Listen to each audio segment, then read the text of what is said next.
చూపించడానికి జరిగిస్తున్న కార్యాలు చూశారు కదా, మనమందరూ చూశారు. ఎర్మియా కూడా ఉన్నారు, అందరూ ఉన్నారు.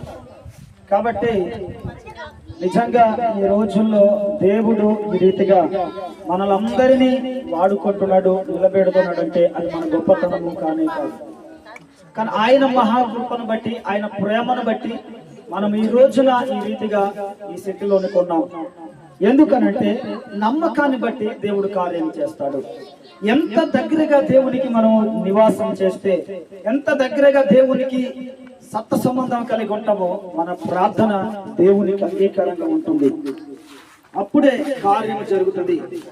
నా జీవితంలో ఎందుకు కార్యము జరగలేదు అని అనుకుంటే కనుక అది నీ పొరపాటు. నా జీవితంలో ఎందుకు ఇలాంటి స్వస్థత లేదా విడుదల కలగలేదు, నేను దేనికి దాన్ని పొందుకోలేకపోతున్నాను అని అనుకున్నావు అంటే అది నీ అవిశ్వాసం.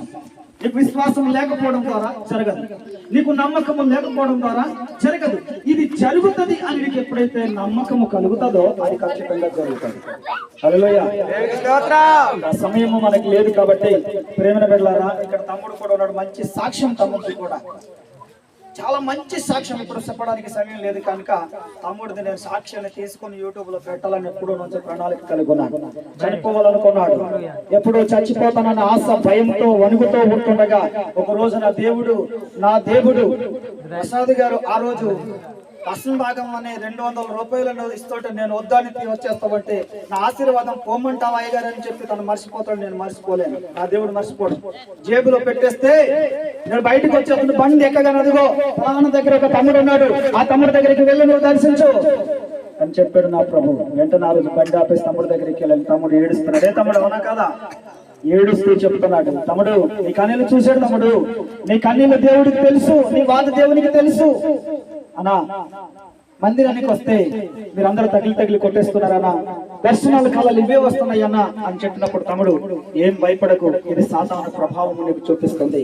ఎందుకో తెలుసా, దేవుని యొక్క సన్నిధికి వెళ్తే నేను చంపలేను, నిన్ను పీడించలేను, నీకు ముందుగానే ఒక భయాన్ని సృష్టించి నిన్ను వెనకకి లాక్కుంది. ఏం భయపడద్దు, ముందు అడుగు పెట్టాను చెప్పాను.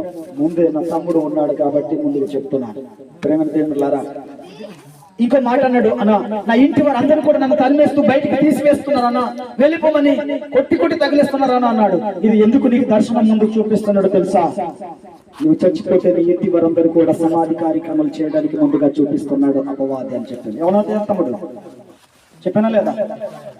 అప్పుడు తమ్ముడు చెప్తాడు, నీకు క్షమాపణ ఉంది, దేవుడి దగ్గర పెడతాడు.